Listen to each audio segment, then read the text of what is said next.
If you're thinking about selling your PlayStation Portal, then you need to fully reset it. When we reset it, it's going to sign you out, and all the data and settings on your PlayStation Portal are also erased. So what we want to do is we want to turn it on, and we're going to just go down from the top right hand side here. So just scroll down here, and we're going to go to Settings,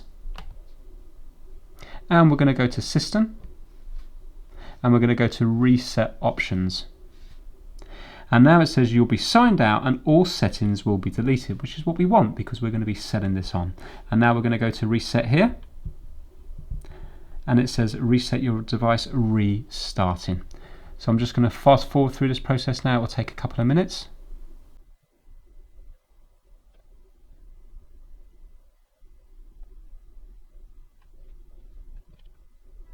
And there we go. Once you get to select your language, you know now it's been reset. This is the same as turning it on for the first time. So you can happily sell this now, and then the next person can set it up the same as you did when you bought it brand new. But now we need to fully shut it down. So we're going to hold down the power button up here for a few seconds. So I'm holding it down now, and it will bring up this little menu here, and we're going to go to power off, and then it's going to fully shut it down.